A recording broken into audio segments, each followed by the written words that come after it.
utang itu ada dua jenis, long term sama short term. Makanya dalam satu siklus yang, let's say, siklus besarnya itu per 100 tahun. Ini udah kita bahas waktu kita bahasin soal krisis 2030. Ini udah sering kita bahas, bahkan 2 tahun yang lalu juga kita bahas. Bahwa ada siklus garis besar yang jangka panjangnya itu lama banget, 100 tahun. Yang mana ada big long up, terus ada winter yang besar. Oke, terakhir itu Great Depression. Tapi di antara 100 tahun ini ada kurang lebih per 10 tahun koreksi, terus baru yang gede di belakang. So, si short term debt cycle itu biasanya jeda waktu sekitar 8-12 tahunan sekian. Itu kenapa kalau kamu sering berkaitan di dunia properti atau dunia saham, kamu pasti tahu kurang lebih per 8 tahun sampai 12 tahun itu ada koreksi besar yang mana barang-barang dapat diskon, bisa beli rumah diskon, beli saham diskon, bla bla bla. Dan setelah itu 8 tahun naik, dan 2 tahun turun, something like this. Yang banyak orang gak tahu adalah ada siklus besar long term cycle yang kurang lebih waktunya sekitar 100 tahun. Dan itu yang kita kalau pelajari datanya ya,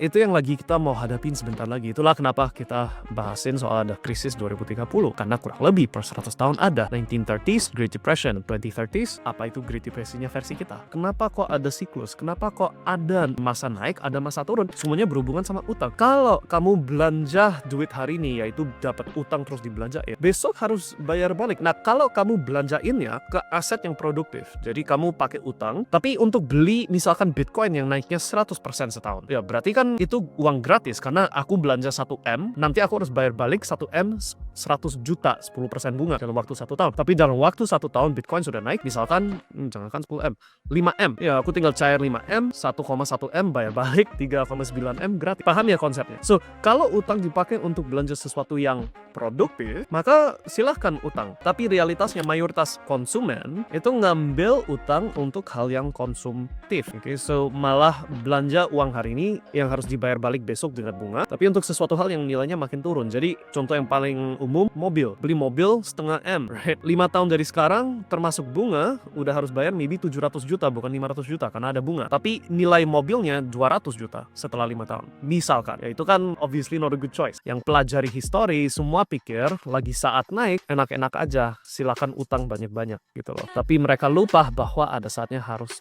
turun. Oke, belanjaannya harus dikurangin, utang harus dibayar balik dengan bunga. Kalau gak dibayar balik, maka default. Dan kalau default tergantung. Kalau ini tingkat negara, default berarti kayak contoh beberapa negara gak bisa bayar balik utang, maka akses ke resources dibatasi. Misalkan gak bisa beli obat, gak bisa beli senjata, dan sejenis itu. So, ini hal-hal yang harus kamu pahamin.